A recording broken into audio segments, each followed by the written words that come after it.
Today at their annual shareholder meeting, Disney introduced a new character, Captain Obvious, who confirmed several things we've suspected for quite some time, and in some cases outrightly already knew.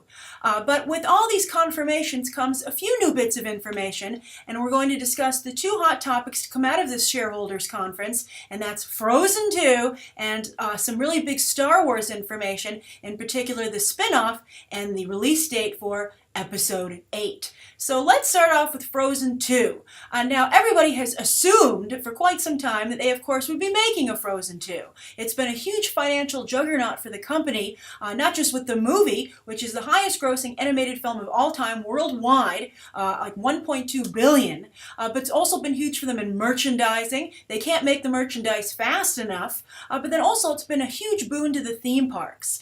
They've had Frozen Summer Fun last year. They've had Olaf do a big event over in California Adventure most recently, and then they have a big summer fun promotion that they've just launched for this summer with Olaf at the center of it. So they want to keep this gravy train going, and of course Frozen 2 is a great way to do that.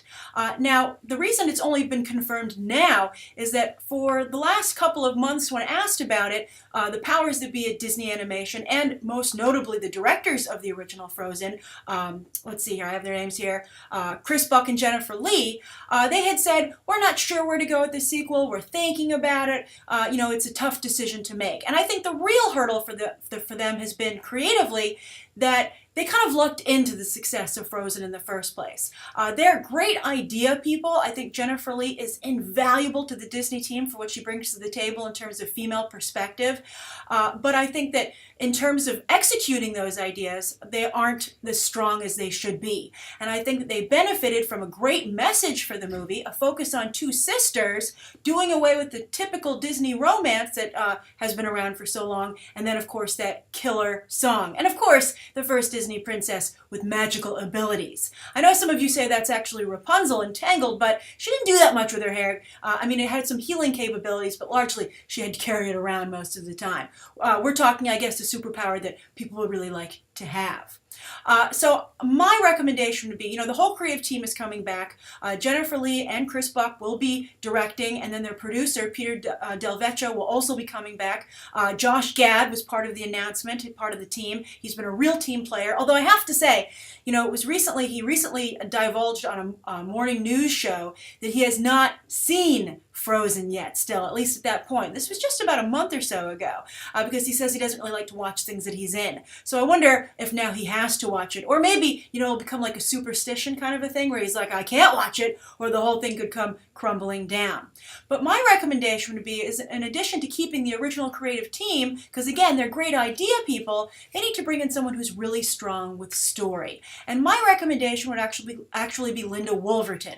Now, some of you are not big fans of her work, but I really do think she's very talented, and perhaps she'll be a good push and pull with the creative team that's already in place with Frozen. So what has Linda Woolverton done? Well, if you don't recognize the name, she wrote the Beauty and the Beast script back in the day, the first animated film ever nominated for Best Picture. That's how strong it was. Very good female character with Belle, who, by the way, was a direct response to the criticisms of Ariel, who people felt was a little too boy crazy.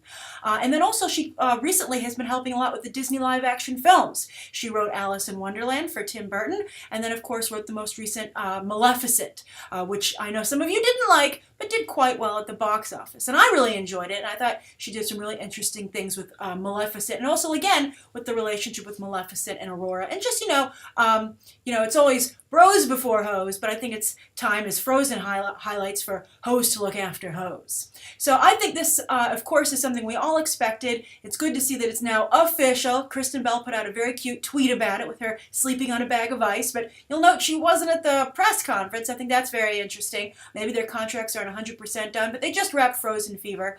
So I'm curious, though, what do you think? Obviously, these guys aren't too sure where to go with the sequel. So the question is, what would you advise them to do?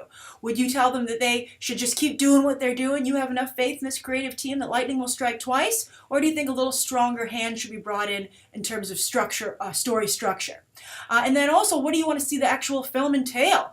Do you want to see a focus on Elsa and Anna's relationship? Do you want to see more Anna and Kristoff? How about Olaf? And then, of course, also, what about Elsa just in general? general. I mean, she remained quite a mystery in the first film, and do you think it should stay that way, or should we get to know Elsa a little better? All right, so let's move over to the other big announcement to come out of this, and that's a bunch of Star Wars confirmations.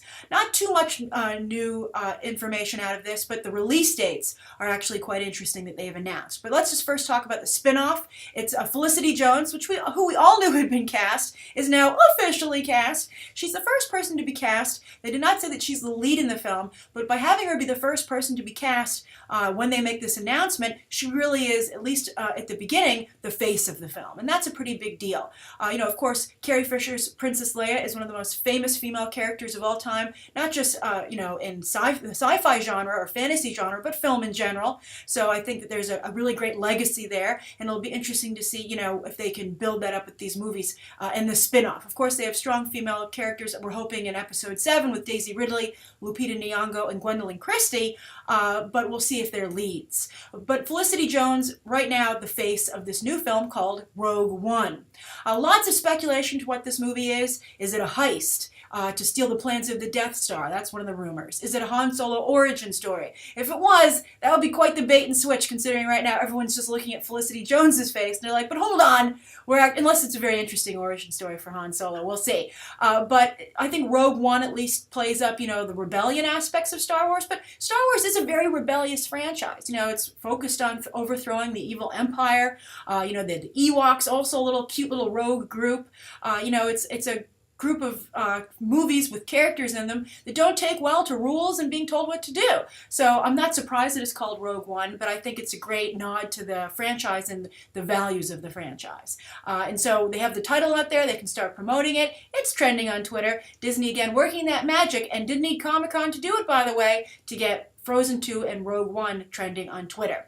So what are the two big announcements about they confirmed Gareth Edwards is directing, Chris Weitz now writing after I believe Gary Whitta walked off the script, but they have the release date for that. That's going to open on December 16th, 2016. So that's taking the winter release date for Star Wars. Of course, Star Wars Episode 7 opens in December 2015.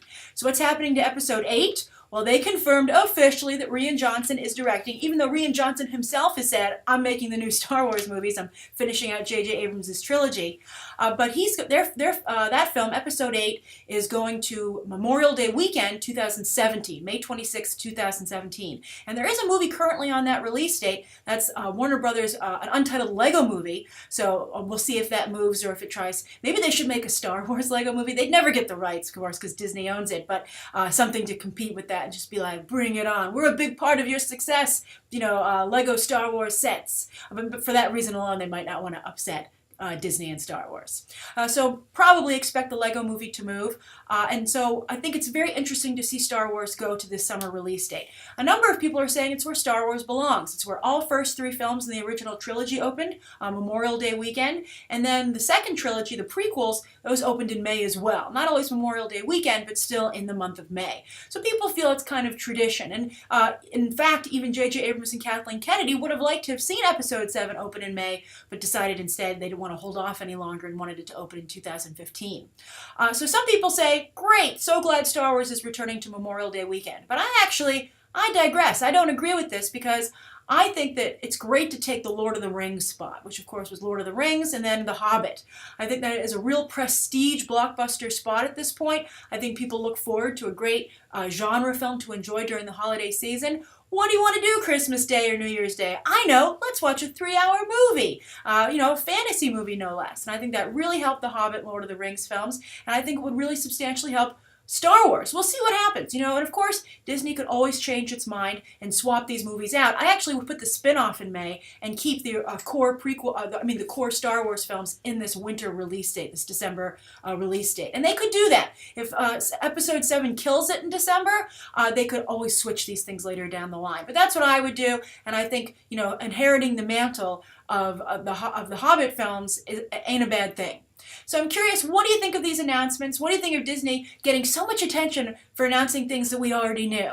I think that just shows how much excitement there is in both these properties. The people are just so excited that, what we had our fingers crossed for, because things do change so often, in the middle of, way things are developing these days, because stories break so early that, we're always holding our breath. But it looks like we don't have to hold our breath any longer on these projects. they are officially moving forward. All right, I look forward to discussing them with you down below, and you can check out some more episodes right now.